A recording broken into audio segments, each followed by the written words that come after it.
Resumão da Champions, e a volta dos playoffs teve uma virada maluca, gigante sendo eliminado e jogo emocionante sendo resolvido na prorrogação, então vem comigo. E a gente já começa com a eliminação de um gigante. Depois de uma campanha com defesa impecável na temporada passada, chegando na final para depois ser tratorada pelo PSG, a Inter de Milão nessa campanha enfrentava na repescagem o modesto Bodo Glimt, mas que já vem há tempos mostrando como é bem treinadinho e que já tinha vencido a Inter por 3-1 lá na Noruega. Mas na volta, era na Itália, a Inter de Milão timaço, a gente imaginava que eles poderiam virar, né? Mas apesar da pressão absurda que a Inter tentou colocar, o Bodo foi valente, conseguiu se defender bem e garantiu o resultado quando o Akanji foi sair jogando, ficou pressionado, aí errou de forma bizarra, deu um passe totalmente nada a ver. A bola ficou com o Bodo Glimt, que tentou uma vez, e na segunda, no rebote, o ótimo Haug abriu o placar. E aqui tem um detalhe, que o Akanji estava jogando com a cabeça enfaixada, porque ele tinha dado uma cabeçada num jogador do Bodo. Então não tem como a gente saber exatamente se a falha dele talvez teve alguma coisa a ver com esse golpe, mas é uma observação a se fazer, porque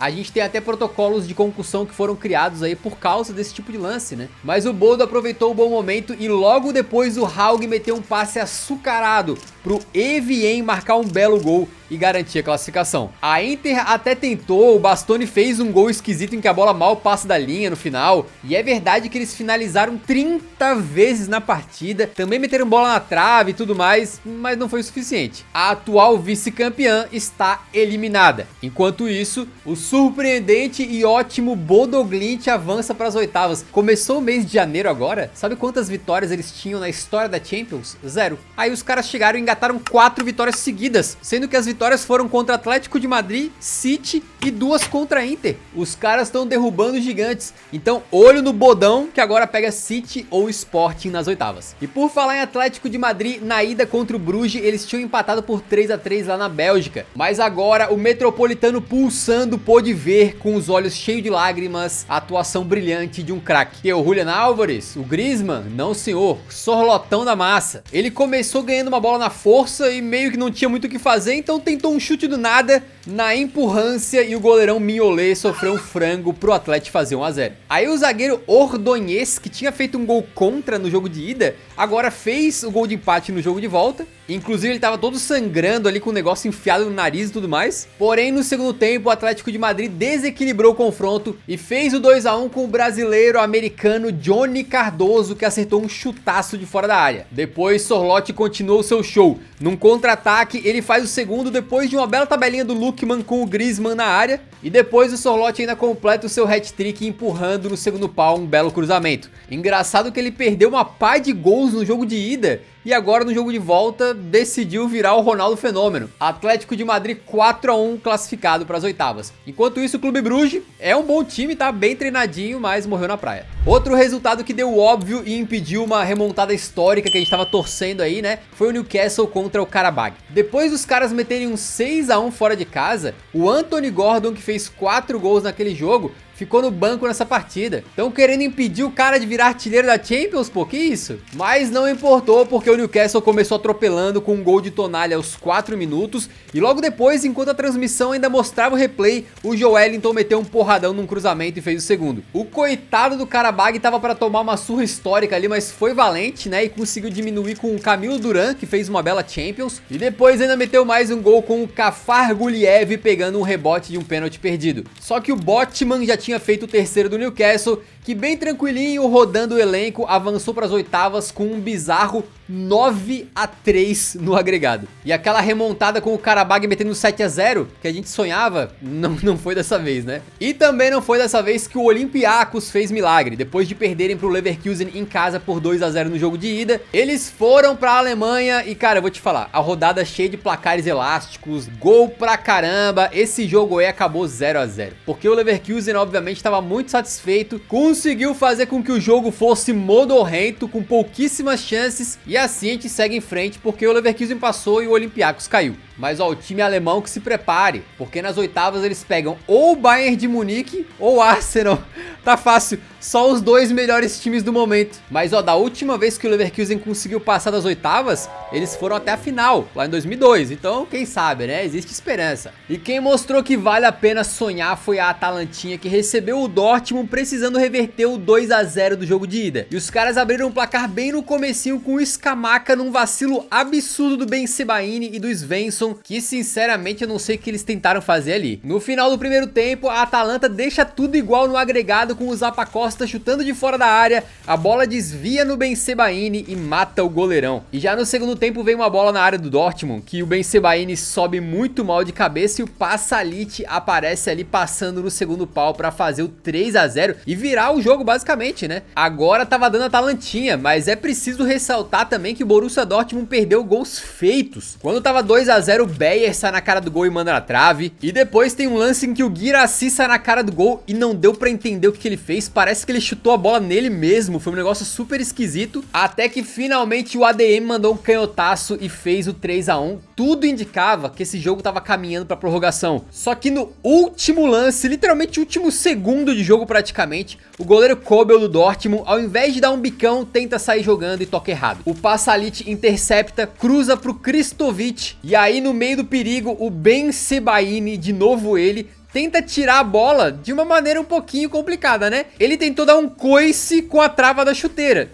Não sei se é a melhor ideia, amigo. O coice dele acertou a cara do Kristovic, pênalti muito bem marcado. O Samardzic manda uma cobrança no ângulo perfeita, indefensável, faz o 4 a 1, literalmente no último segundo de jogo, e classifica a Atalanta, que agora espera Arsenal ou Bayern de Munique. Tenho a impressão que qualquer um desses dois vai ser um pouquinho mais difícil que o Borussia Dortmund, tá? Já o BVB, vice em 2024, vai pra casa um pouco cedo. Muito pode ser falado dessa eliminação do Borussia Dortmund, né? Mas o que o Kobel e depois o Ben Sebaini fizeram nesse último lance, cara, foi uma das eliminações mais imbecis da história da Champions, tranquilamente. Os caras chegaram no último segundo e resolveram dar um tiro no próprio pé. E o Ben Sebaini, cara, uma atuação histórica, né? Porque realmente assim foi zero, foi nota zero. O cara falhou em literalmente todos os 4 gols da Atalanta. É complicado, né? Outra coisa complicadíssima era a missão da Juventus, que tomou 5 a 2 na Turquia e agora recebia o Galatasaray, precisando vencer por 3 gols de diferença. Eles até começaram bem abrindo o placar de pênalti com o Locatelli, depois de um carrinho nada a ver do Torreira dentro da área, né? Mas é aí que o queridão Lloyd Kelly, zagueiro da Juve, que já tinha falhado em alguns gols do Gala no jogo de ida, resolveu assassinar o tornozelo do Yilmaz e foi mandado pra rua. Se tu vê o lance assim, dá pra ver que foi completamente sem querer. Ele sobe pra cabecear e na queda cai em cima do Yilmaz. Mas não tem jeito, cara, é com a trava da chuteira no meio da perna do garoto ali, poderia ter acabado com a carreira dele.